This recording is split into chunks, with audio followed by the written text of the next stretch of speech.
As a female हमारे पास बहुत सारी रोल्स और रिस्पॉन्सिबिलिटीज होती हैं, जिसमें ये भी इंक्लूडेड है कि हम प्रेजेंटेबल और वेल ग्रूम्ड हैं या नहीं। घर ऑर्गेनाइज रहता है, इसी के बेसिस पे लोग और नेबर हमें जज करते हैं। नमस्ते एंड वेलकम फ्रेंड्स।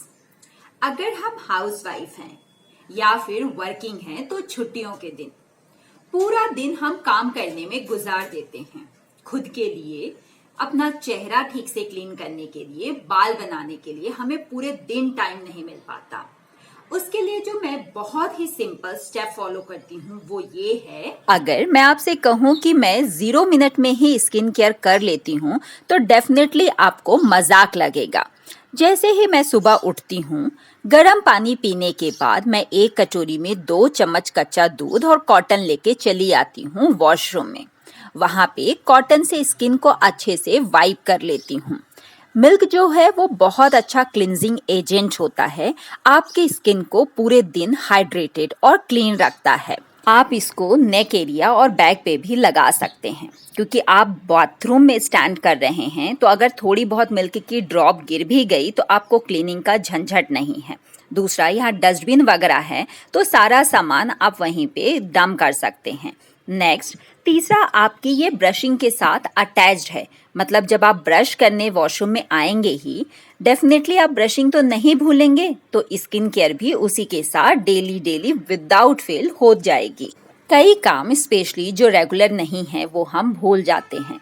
जैसे अगर हमें कोई हैंड वॉश के कपड़े करने हैं, कोई पर्दा वगैरह चेंज करना है, तो इसके लिए मैं वो पहले से निकाल के वॉशरूम में रख देती हूँ। जब मेरा ब्रश और स्किन केयर हो जाता है मैं उसको हैंड वॉश के लिए डिप कर देती हूँ। यहाँ से मैं सीधा आती हूँ अपनी ड्रेसिंग टेबल के सामने। रात में मैं हेयर टाई करके सोती हूँ, बट स्टिल वो थोड़े उलझ जाते हैं। अब नहाना तो थोड़ा लेट 9-9:30 तक होता है, तो तब तक बाल बिखरे, स्किन अजीब सी अच्छा नहीं लगता। इसीलिए मैं बेसिक सा रेडी हो जाती हूँ, कंघी, काजल और बिंदी, इतना ही, ताकि अगर अचानक से सुबह कोई मेरे घर आ भी जाए तो मुझे एम्बैरेस फील ना हो कि मैं ऐसे ही बाल बिखरा के बैठी हुई हूँ। ये मेरी डेली रूटीन का सबसे इम्पोर्टेंट पार्ट है और मुझे बहुत सारा कॉन्फिडेंस और सेटिस्फैक्शन देता है। इसके बाद बारी आती है एवरी रूम, हॉल और किचन में 5-5 मिनट देना। यहाँ पे सिंपल फर्स्ट रूम में मैं ब्लैंकेट फोल्ड करूंगी, पिलो वगैरह प्रॉपर स्ट्रेट रख के बेड की जो सलवटें हैं उनको हटा दूंगी। यहाँ स्टडी टेबल है तो चीज़ों को उठा के सिर्फ उनकी जगह पे रखना है। कितना टाइम लगेगा? Not more than 5 minute. यहाँ से आते हैं अपने ड्राइंग रूम में। यहाँ सबसे पहले मैं जो सेंटर टेबल है उसको ठीक करूँगी। अगर डस्टिंग करना है तो वो, अदरवाइज सिर्फ लाइनर वापस बिछा के या चेंज कर दूंगी। छोटी मोटी चीजें यहाँ वहाँ अगर हैं तो उनको जगह पे रख देना। कर्टन वगैरह सीजन के अकॉर्डिंग, सर्दियाँ हैं तो पूरा ओपन और गर्मी है तो हाफ कवर्ड। पिलो वगैरह करेक्ट कर दीजिए। बस ये भी हो गया। हर घर में, चाहे वो आपका हो या मेरा, एक एरिया ऐसा होता है जो सबसे ज़्यादा क्लटर्ड होता है। उसका लॉजिक यही है कि वो एरिया हम सबसे ज़्यादा यूज़ करते हैं। मेरे यहाँ वो है डाइनिंग टेबल, क्योंकि यहीं पे हमारा खाना, टीचिंग, स्टडी सब कुछ होता है। तो यहाँ की चीज़ें मैं उठा के उनके जगह पे रख दूँगी। हर चीज़ की मैंने प्रॉपर जगह बनाई हुई है, तो उठा के रखने में बहुत टाइम नहीं लगता।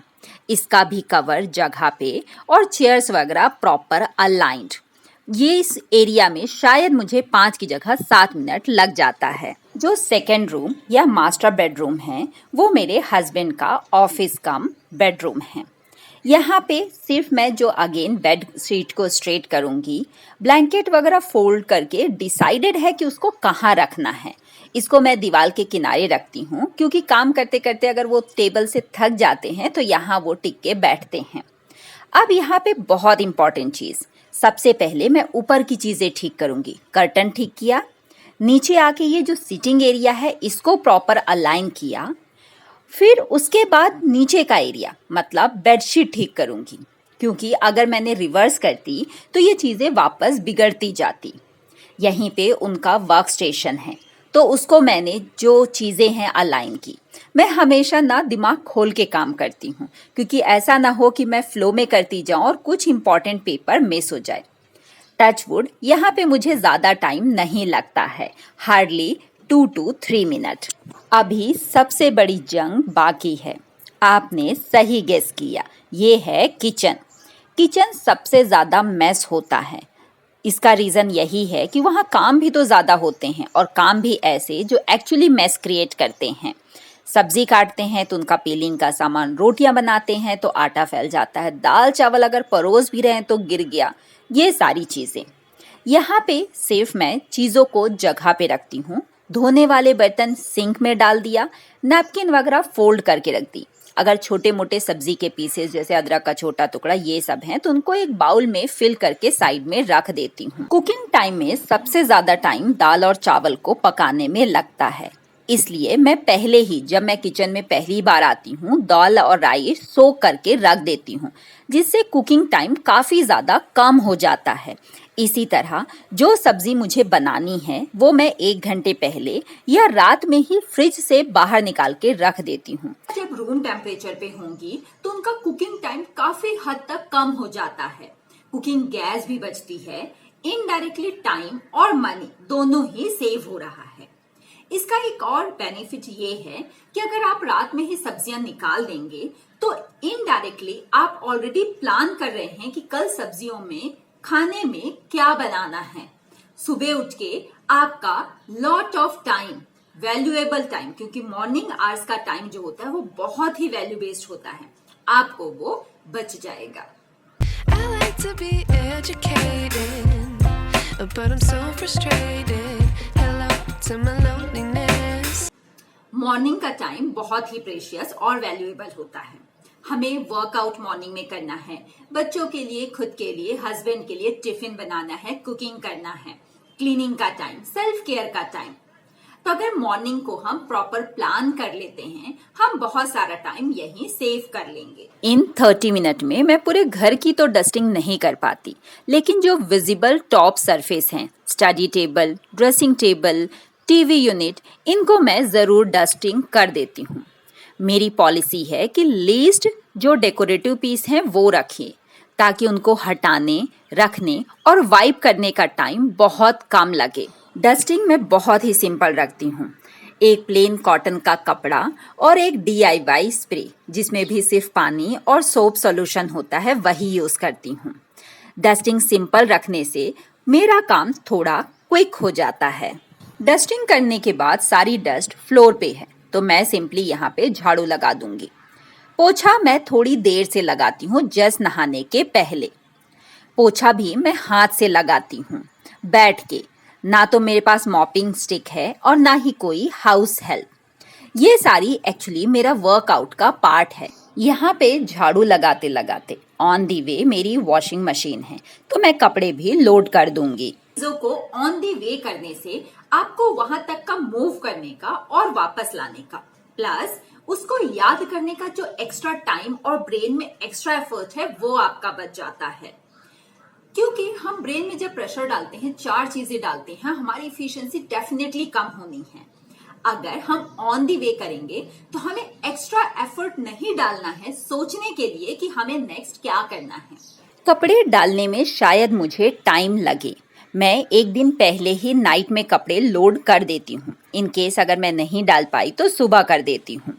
लिक्विड डालना ही रह जाता है और बस ये अपना काम करती रहेगी और मैं अपना झाड़ू कंप्लीट कर लूँगी। कभी भी लॉन्ड्री ओवरफ्लो मत होने दीजिए, बास्केट खाली ही रखिए। मैंने अपने एक शॉर्ट से वीडियो में ये चीज़ें शेयर की थी।